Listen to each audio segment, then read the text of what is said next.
नमस्कार दोस्त, RRB group D बात करेंगे साइंस की, जिसके बिना इस एग्जाम को निकालना या फिर इसका निकालने के लिए सोचना भी असंभव है। क्योंकि भाई साहब एक अलग सेक्शन और एक पूरा अलग आपका वेटेज जो कि इस एग्जाम को सबसे अलग बना देता है बाकी रेलवे के एग्जाम से। तो आज यहां पर हम साइंस का पूरा एक है ना ऊपर से लेकर के नीचे तक यानी कि टो टू हेड पूरा देखेंगे कि कैसे इसमें हम साइंस के खेल को बहुत ही शानदार तरीके से, बहुत ही अच्छे तरीके से खत्म कर सकते हैं।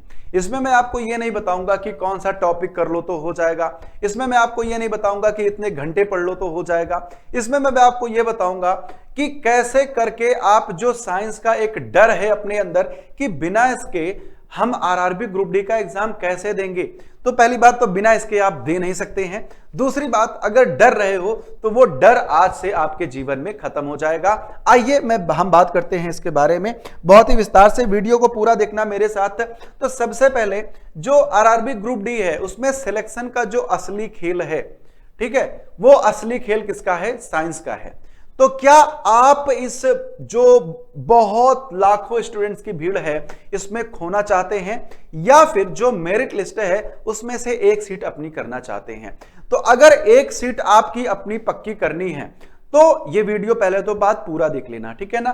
दूसरा, इसी वीडियो में मैं आपको समझाऊंगा कि साइंस का जो रियल गेम है वो किस तरीके से होता है, ठीक है। और अगर इस रियल गेम को आप समझ गए तो आपको रेलवे का कोई भी है ना जिन्न जो है वो रोक नहीं पाएगा कि आप यहां पर अटकें।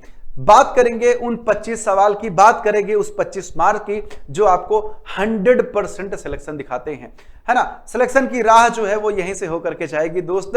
तो समय बचाना है और मेरिट में भी आना है, दोनों चीजें यहां से होंगी आपकी, ठीक है। तो देखिए, सबसे पहले आपको पता है मैथ्स एंड रीजनिंग। तो मैथ और रीजनिंग आपको पता है कि आप लगाओगे आपका टाइम जाएगा। सीटिंग अरेंजमेंट है, रैंकिंग है, आपके सिलॉक्स हैं, आपका जैसे जो मिसिंग नंबर्स होता है, मिसिंग अल्फाबेट्स होता है, कुछ तो टाइम लेता है ना, टाइम जाता है। मैथ्स भी आप सॉल्व करते हो, टाइम जाता है।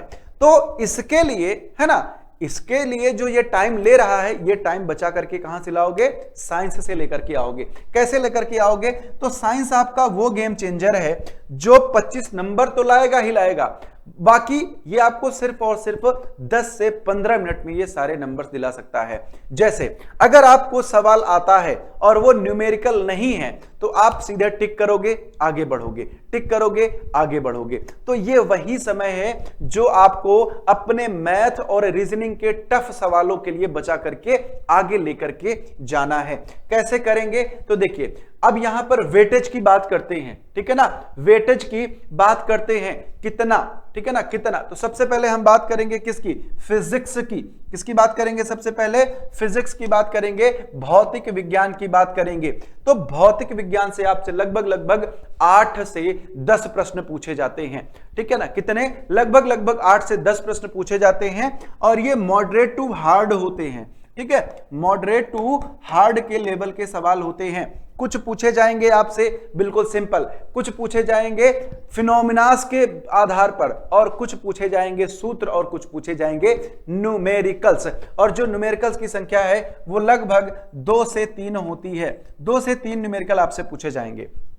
फिर आइए आते हैं रसायन विज्ञान पर। रसायन विज्ञान से 7 से 8 या फिर कभी कभी 6 से 7 ऐसे सवाल आपसे पूछे जाते हैं। इनका जो लेवल है वो मॉडरेट होता है। इसमें अगर आपको रासायनिक अभिक्रिया, आवर्त सारणी, डेली लाइफ में केमिस्ट्री के जो ये मेटल, नॉन मेटल, मेटलाइट्स होते हैं, ये सब चीजें अगर आपको पता है तो आप इसमें अच्छा स्कोर कर सकते हैं। अगर 7 सवाल है तो आप 5-6 आराम से कर लेंगे, ठीक है। इसके बाद अगर आपने अच्छे से पढ़ा है तो आप 6 से 7, 7 से 8 सारे सवाल कर सकते हैं। फिर बात करेंगे बायोलॉजी की। बायोलॉजी का वेटेज अगर देखा जाए तो ग्रुप डी में कहीं ना कहीं कम देखा जाता है, ठीक है। क्यों? क्योंकि यहां पर फिजिक्स जो है ये मेन साइंस का सब्जेक्ट हो जाता है, ठीक है। तो बायोलॉजी जो है, लेकिन जो भी पूछा जाता है वो इजी पूछा जाता है। इसमें सबसे पहले पूछा जाएगा आपका मानव शरीर, विटामिन, रोग, कोशिका विज्ञान, डीएनए, जेनेटिक्स, है ना। ये सारे जो टॉपिक्स हैं ये महत्वपूर्ण हो जाते हैं। ये आपसे कहां पर पूछे जाएंगे? बायोलॉजी में पूछे जाएंगे, ठीक है। अब अगर आप मुझे कमेंट करके ये बताते हैं कि आपको टॉपिक वाइज लिस्ट चाहिए कि कौन कौन से टॉपिक करने पर ग्रुप डी आपका बहुत आसानी से निकल सकता है साइंस का।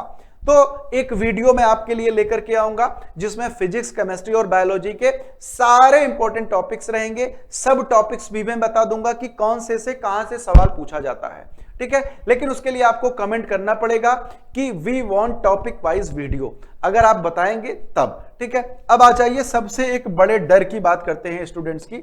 जो सबसे बड़ा डर है ना, सबसे बड़ा जो खौफ है वो है न्यूमेरिकल्स का। किसका? न्यूमेरिकल्स का। तो इससे देखो डरना नहीं है, आपको सॉल्व करना है। देखो न्यूमेरिकल्स देख करके आपको डर लगेगा, लेकिन वो सीधे सीधे किस पर होंगे? सीधे सीधे फॉर्मूला पर बेस होगा, ठीक है। सीधे सीधे फॉर्मूला बेस्ड होगा, यानी कि सूत्र लगाया उत्तर आया, ठीक है। सूत्र लगाया उत्तर आया। तो बिल्कुल भी डरना नहीं है, क्योंकि एक एक नंबर आपको कट ऑफ के पार लेकर के जाएगा। तो एक भी सवाल को छोड़ने का मतलब है कि आप कट ऑफ से एक सीढ़ी पीछे उतर गए हैं। तो एक भी सवाल को नहीं छोड़ना है। अब जैसे ओम का नियम हो गया, लेंस और दर्पण के नियम हो गए, बिजली का प्रतिरोध हो गया, ठीक है। सिंपल सवाल दे देगा, R = R1 + R2 + R3 निकाल दो, ठीक है। बहुत आसान रहता है। क्लियर है बात? समझ गए कि नहीं समझ गए? अब इसके बाद, ठीक है, अब 3 से 4, 4 से 5 न्यूमेरिकल्स आपके पेपर में आते हैं। अगर इसको कर ले गए दोस्त, ठीक है, तो आप उन लाखों से आगे निकल जाओगे जो इनको छोड़ रहे हैं, ठीक है। बात को समझ गए? तो यह है पूरा आपका साइंस का खेल। अब सबसे बड़ी बात, आपका ब्रह्मास्त्र क्या है? एनसीईआरटी, ठीक है। लेकिन क्या 9th और 10th की पूरी एनसीईआरटी आपको बैठ के बांचनी है?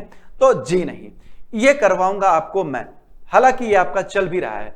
अभी आपकी बायोलॉजी चल रही है डेली एसएससी उत्कर्ष चैनल पर 3 बजे से 4 बजे तक। अब आपको ये नए वाले चैनल पर भी मिल जाएगा, ठीक है। तो मेरी जिम्मेदारी है आपको ये करवाना, ठीक है। लाइन बाय लाइन आपको मैं इसको पढ़वाऊंगा, आपको सारी चीजें रटाना नहीं है, मैं याद करवाऊंगा ट्रिक के माध्यम से। और भी जो भी तरीका आपको याद करवाने के लिए होगा वो भी सब लेकर के आऊंगा। रासायनिक सूत्र, जो डायग्राम्स होते हैं, ये सब आपके दिमाग में छापने की जिम्मेदारी मेरी है। तो करना क्या है, आपको चैनल को सब्सक्राइब कर लेना है, बेल आइकॉन दबा देना है और कमेंट में बस इतना लिख देना है कि आई एम रेडी। तो हम लोग शुरू करेंगे बहुत ही भयंकर तरीके से तैयारी। अब इसके बाद देखिए सबसे आखिरी एक गलती, ठीक है। एक गलती जो होती है वो क्या होती है? तुक्का।